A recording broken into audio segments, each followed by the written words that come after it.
শুরু করো।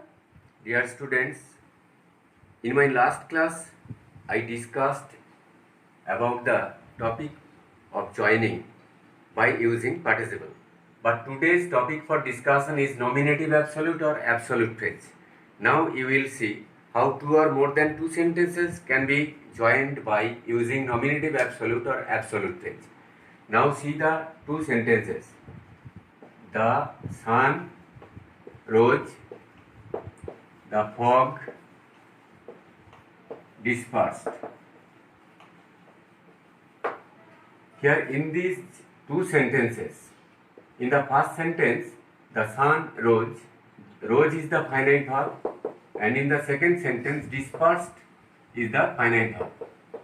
Each of the sentences contains only one finite verb. And here, if you are asked to join the sentences into a simple sentence by using nominative absolute or absolute phrase, you will join in this way by using nominative absolute or absolute phrase. The sun, here the subject, then rose is past indefinite form, but you will have to use perfect participle form, having risen,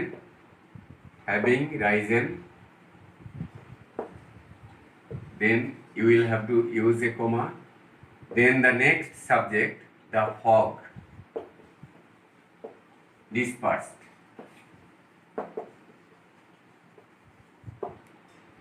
Here in this sentence now, the sun having risen, the fog dispersed. Dispersed is only one finite verb expressing the feature of a simple sentence, because here the sun is the nominative verb, but nominative.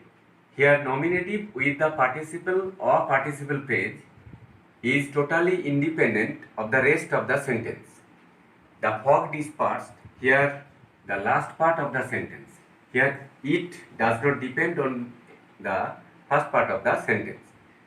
It is in this sense the sun, the nominative with the participle having risen is totally independent of the rest of the sentence, the fog dispersed. Here this is called nominative absolute or absolute phrase.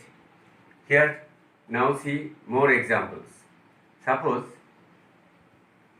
they may will, we shall have a prosperous year.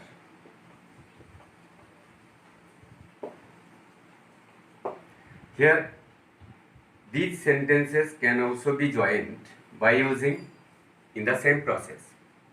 They, the subject they, then you will have to use the participle form of the verb word will, they willing, we shall have a prosperous year.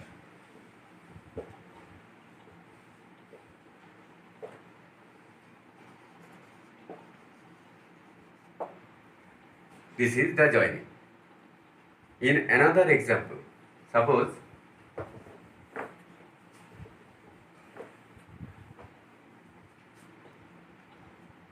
his father died, he took the responsibility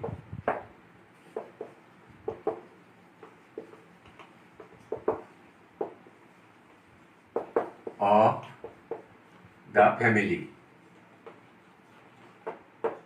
These are the two separate sentences, and you are now going to join the sentences into simple sentence.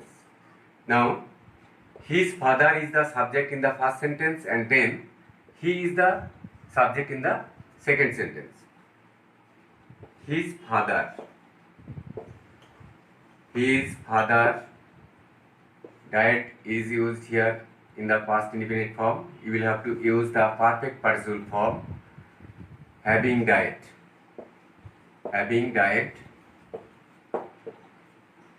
he took the responsibility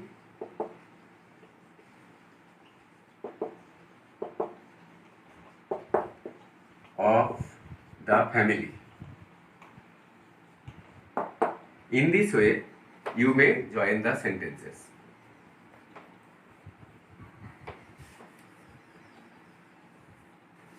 In another example also, the weather may prove fine.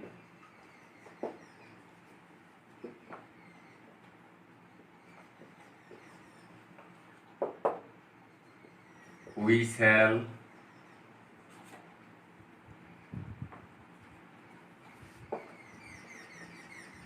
then start our journey. The weather may prove fine. We shall then start our journey. These are the two separate simple sentences. And now see how these sentences can be joined by using nominative absolute. Here in the first sentence, the weather is the subject. Now take the subject. The weather. Here the main verb prove. You will have to use the participle form proving. Then fine. Here proving fine, participle with other word. This is called participle phrase. The weather is the nominative or subject. The weather proving fine, we shall start our journey. Start our journey. In this sentence, the main verb shall start. Only one verb, finite verb is there. So this is called simple sentence. And in this way, you may join two or more than two sentences into simple sentence by using nominative absolute or absolute phrase. Now see how two or more than two sentences can be joined by using infinitive. Here, before going to join the sentences by using infinitive, first you will have to learn something about infinitive. Here, infinitive is a kind of non-finite verb with two or without two to the basic verb, that is expressed or understood.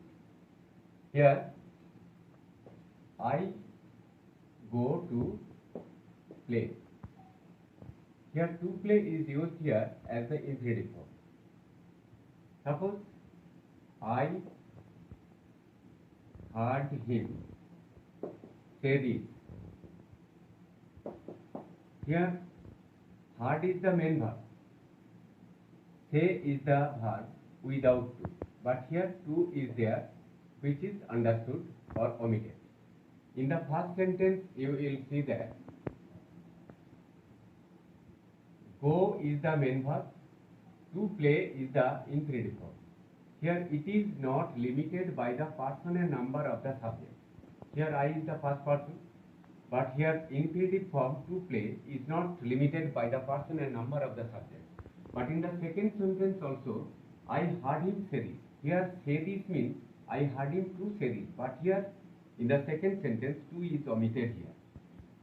Sometimes such type of to is omitted in the sentence, and in the sentence whenever you will see that to is omitted, then such type of infinitive form is called bare infinitive.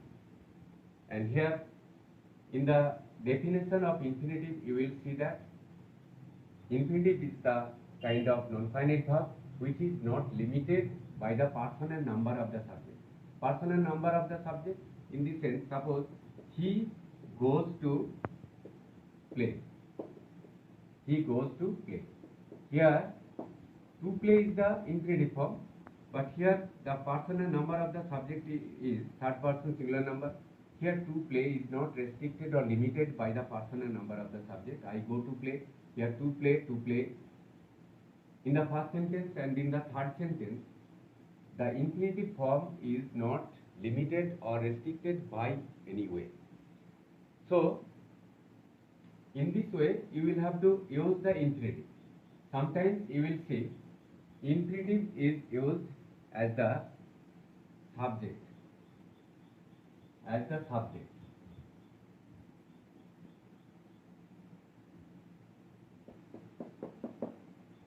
Suppose to are is human. To see is to believe.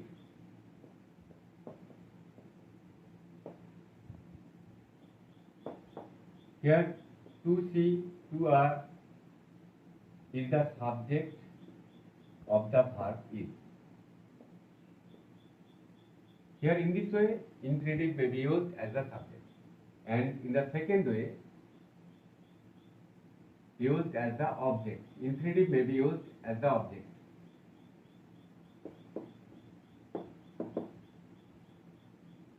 Suppose I like to play. I like, subject, verb, to play is the verb, but it is the infinitive form. Here, this infinitive form is used as the object. I like to play. And sometimes you will see infinitive may be used as the object of a preposition. Object of a preposition.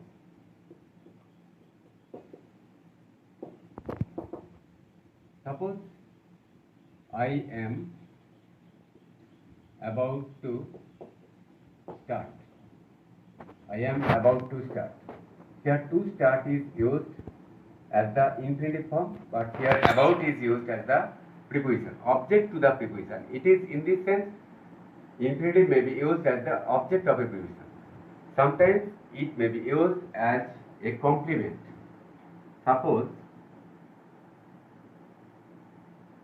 to see is to believe. B-E-L-I-E-V-E. Here to believe, to see is complement. To see is to believe. To believe is used here as the complement of the verb is. It is in this sense, infinitive is used as the complement. Complement. This is the example of complement.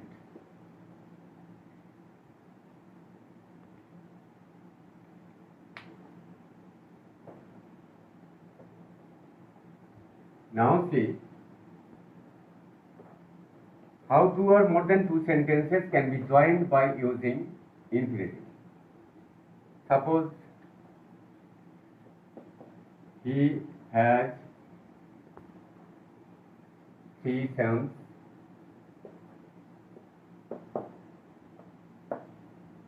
He must educate them. He has 3 sons, he must educate them. These are the two separate sentences, and now you are asked to combine the sentences by using infinitive. How will you join? Now see. He has 3 sons to educate. He has 3 sons to educate.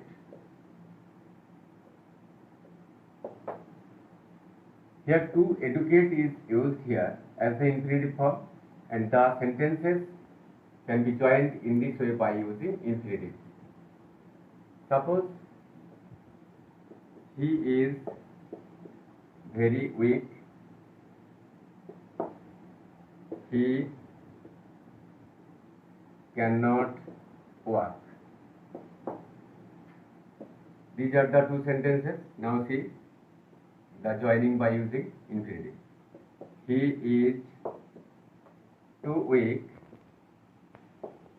to walk. To walk is used here as the infinitive. Now you will see how two or more than two sentences can be joined by using preposition with noun or gerund.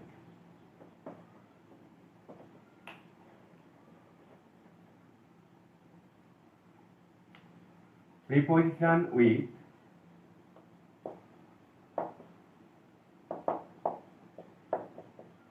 noun or gerund.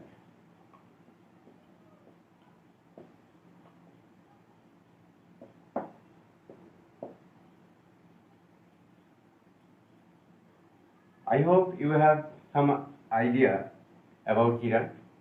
In spite of it, I will have to say something about gerund. Gerund is a kind of formation of the non-finite verb ending with ing form with the main verb. Suppose running, swimming,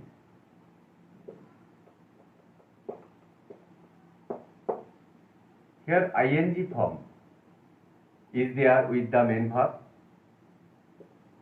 but here gerund is a kind of non-finite verb ending with ing form expressing the function of a verb and noun at a time.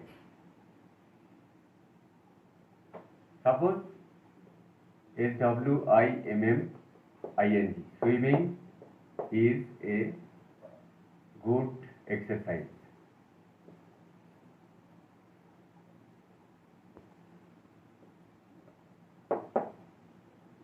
Here swimming is used here as the subject.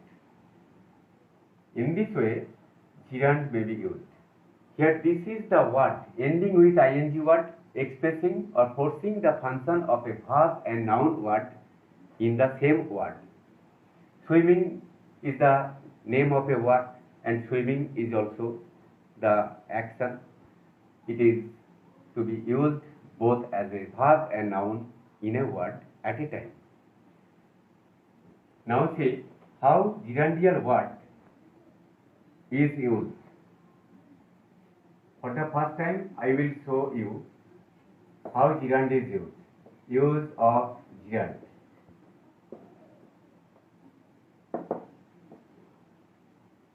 As the subject.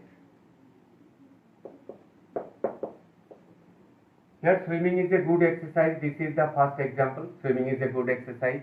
Here swimming is used here as the subject. Seeing is believing. In the second example, you may give seeing is believing. B-E-L-I-E-V-I-N. Seeing is believing. Here is the verb and here seeing is used here as the subject of the verb is. In this way, gerundial word may be recognized whenever you will see that there is the verb with the ing form used as the subject of a verb.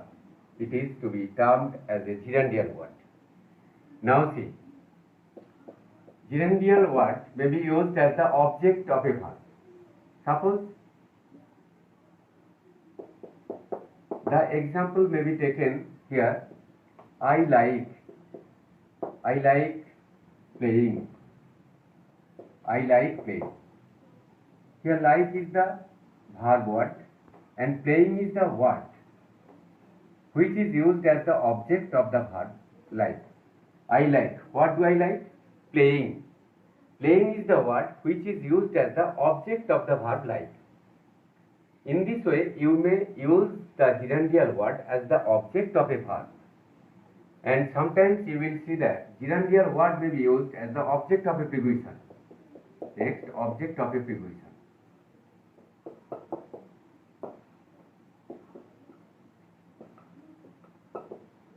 Object of a preposition. Suppose the example is I am fond of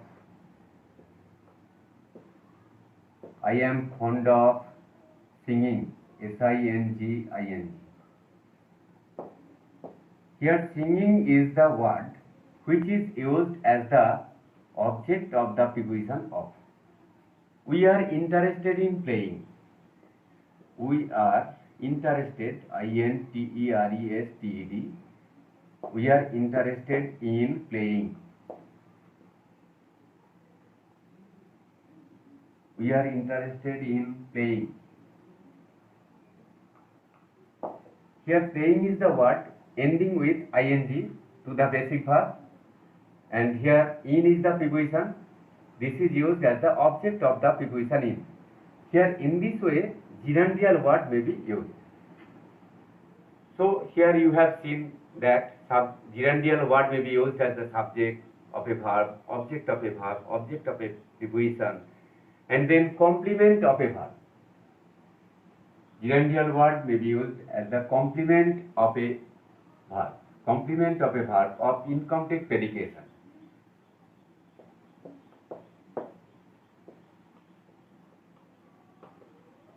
Complement of a verb. The example is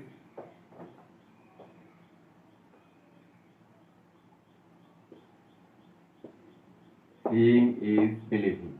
Beliving. Beliving. Believing. Here believing is the word which is used as the complement. Complement. Complement of the verb is. This is used as the subject. This is also called a gerundial word. But here believing is the word which is used as the complement of the verb is. Here it is in this way. Gerundial word may be used as the complement of a verb. Verb is what I most detest is smoking. Here smoking is used as the complement of the verb. And sometimes you will see gerundial word may be used as a compound noun word. Compound noun.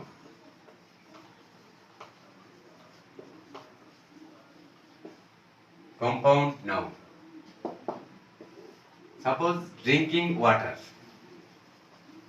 Drinking water. Walking stick. Walking stick.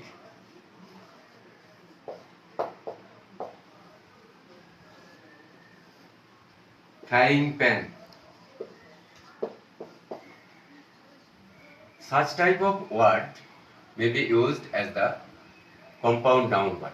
And whenever you will see such type of compound word ending with ing form with another noun word, such type of word is called gerundial word.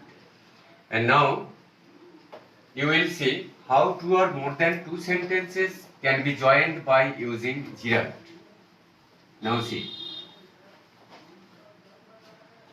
Suppose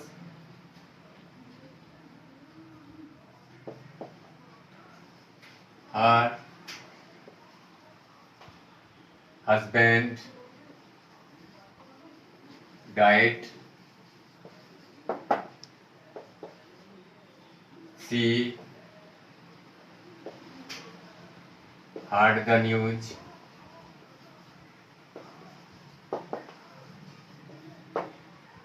She fainted.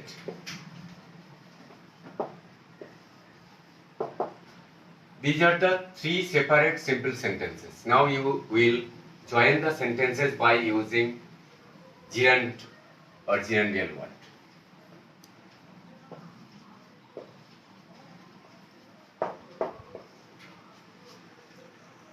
Now see how the sentences can be joined by using gerund. On hearing the news. On hearing the news. Here she heard the news. Here the news of her husband. On hearing the news of her husband's death.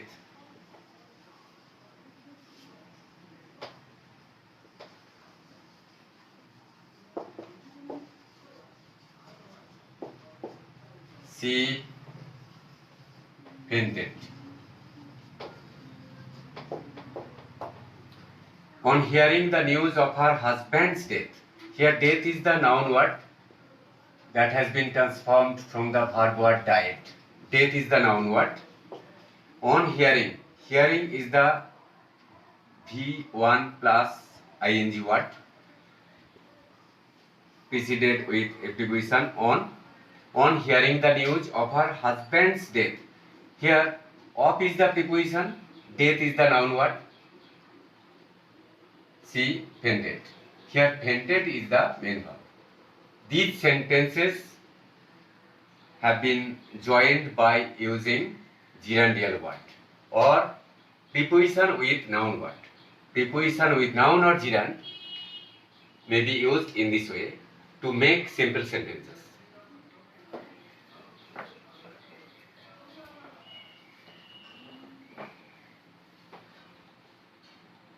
In another example, Mr. Roy is a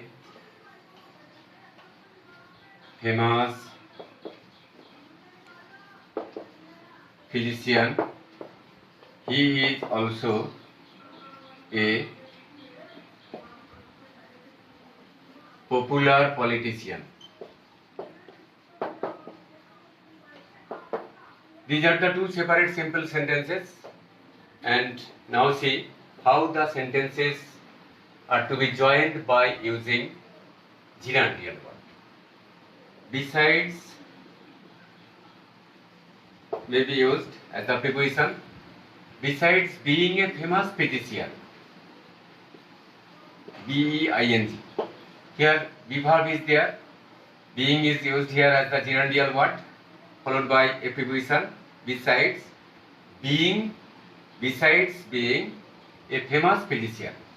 A famous physician. P-H-Y-S-I-C-I-A-N.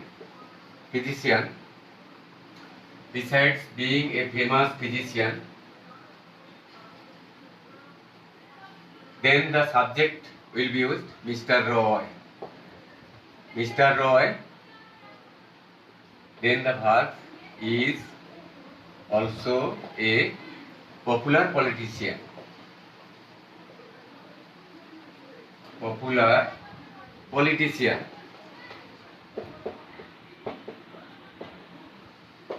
In this way, you may join the sentences. Suppose he worked hard.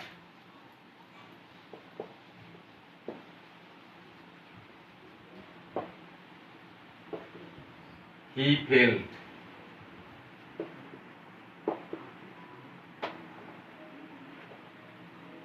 The sentences may be joined by using gerund. In spite of his hard work, he failed. He failed. In spite of his hard work, or he worked hard, he failed. He failed in spite of his hard work. In this way, or in spite of his hard work. In spite of his hard work, he failed.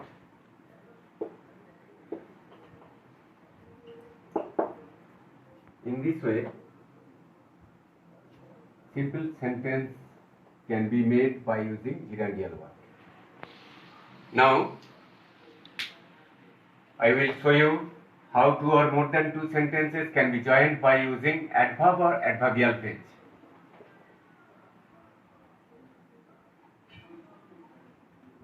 Adverb or adverbial phrase.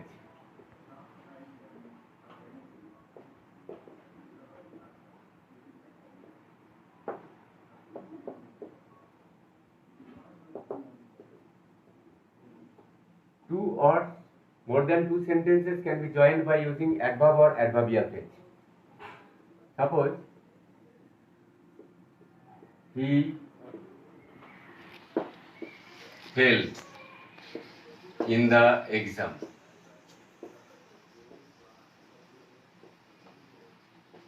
Examination. It was unfortunate.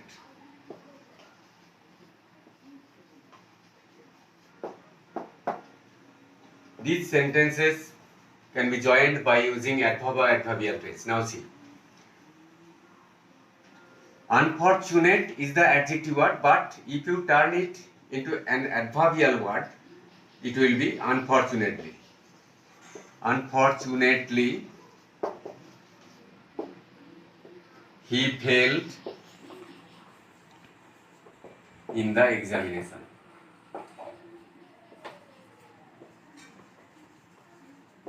in the examination.